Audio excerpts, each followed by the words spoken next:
बारिश का मौसम था और काली अंधेरी रात थी। आकाश में बिजली चमक रही थी और हवा की ठंडी लहरें भी आ रही थी। गिरीश चाचा अपने खेत में आराम से खाट के ऊपर सोए हुए थे। गिरीश चाचा का खेत उनके गांव में जो तालाब था उसके पास में ही था। बारिश की वजह से पूरा तालाब पानी से भरा हुआ था और खेत में जो घास थी वो भी बढ़ गई थी। खेत में चाचा ने भैंसों को भी बांध रखा था। उस खेत में आम के 10-15 बड़े बड़े पेड़ थे। इतने अंधेरे में वो आम के पेड़ की डालियां हवा की लहर से लहराती तब वहाँ का दृश्य बहुत ज्यादा डरावना लगता था। अचानक भैंसों ने चिल्लाना शुरू कर दिया। गिरीश चाचा को पता नहीं चल रहा था कि आखिर यह भैंसें क्यों इतना चिल्ला रही है। उन्हें ऐसा लगा कि शायद ठंडी की वजह से यह भैंसें इतना चिल्ला रही है। चाचा ने खेत में चिमनी जलाई क्योंकि उन्हें ऐसा लग रहा था कि शायद यह भैंसें ठंड के कारण चिल्ला रही है। चाचा ने जैसे ही चिमनी जलाई कि उस चिमनी के उजाले में उन्होंने देखा कि उनके खाट पर कोई बैठा है, लेकिन चाचा को पता नहीं चला कि वो कौन था। चाचा थोड़ा आगे अपनी खाट की ओर जाते हैं और देखने की कोशिश करते हैं कि वो कौन है।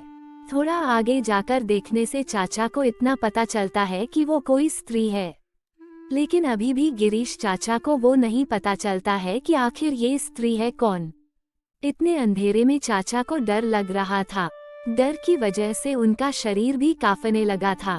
ऊपर से आकाश में बिजली भी हो रही थी और उस समय जो वातावरण था वो बहुत डरावना था।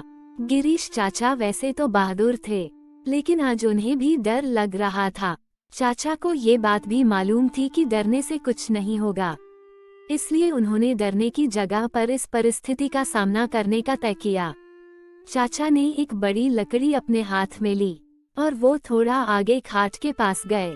वो खाट के पास जाकर गुस्से में बोले, कौन हो तुम? तुम्हें क्या लगता है कि मैं तुमसे डरता हूँ?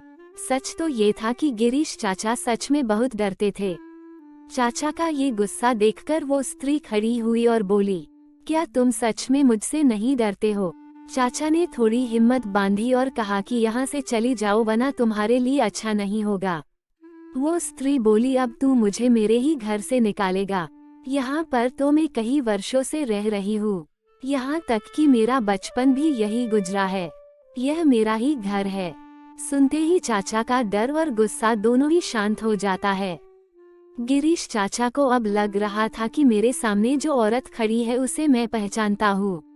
फिर भी चाचा सोच रहे थे कि आखिर ये है कौन। चाचा ये भी सोच रहे थे कि अगर मैं इसको जानता हूँ तो ये इस वक्त इतने भयानक रूप में क्यों है। अचानक चाचा को याद आ जाता है कि ये तो जया है। जया मेरी बड़ी बहन। बचपन में मैं और जया साथ में ही खेलते थे और साथ ही साथ खेत का भी काम किया करते थे। अब गिरीश चाचा को पूरी बात समझ में आ गई। यह जया के बचपन की बात है। जब जया 15 साल की थी तब वो इसी खेत में एक दिन कुछ बच्चों के साथ खेल रही थी और वो खेलते खेलते एक डाली से दूसरी डाली पर छलांग लगा रही थी। जया जिस डाली पर बैठी थी वो डाली अचानक टूट गई और जया मुंह के बल नीचे गिर गई। ये सब देखकर बच्चों ने चिल्लाना शुरू कर दिया। बच्चों के चिल्लाने की आवाज से गांव से बड़े लोग वहां पर पहुंच गए और जया को उठाकर अस्पताल ले गए थे, किंतु तब तक काफी देर हो चुकी थी और जया की मौत हो चुकी थी। गिरीश चाचा को ये सारी बातें याद आ गई थी, लेकिन जब उन्होंने खाट पर देखा तब वहाँ कोई नहीं था। उनको पता चल गया कि ये पक्का जया की आत्मा ही है। दूसरे दिन उन्होंने ये सारी बातें गांव वालों को बताई। गांव के एक बड़े बुजुर्ग ने कहा कि जब जया की मौत हुई थी तब वो एक बच्ची थी और इसीलिए हमने उसे बालक समझ के दफनाया था, लेकिन वास्तव में हमें उसका अंतिम संस्कार करने की जरूरत थी। हमने उसका अंतिम संस्कार नहीं किया है, इसलिए आज भी जया की आत्मा भटक रही है। हमें जया की आत्मा को मुक्ति देनी होगी। गांव के सभी लोगों ने कहा, आपकी बात सही है, हमें जया की आत्मा को मुक्ति देनी होगी।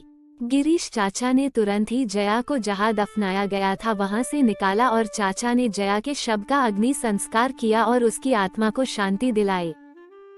तो ये कहानी आपको कैसी लगी कमेंट करके जरूर बताएं। इसी तरह की वीडियो को देखने के लिए चैनल को सब्सक्राइब करके बेल आइकॉन को ऑन कर लीजिए ताकि आने वाली वीडियो का नोटिफिकेशन आपको सबसे पहले मिल सके। धन्यवाद।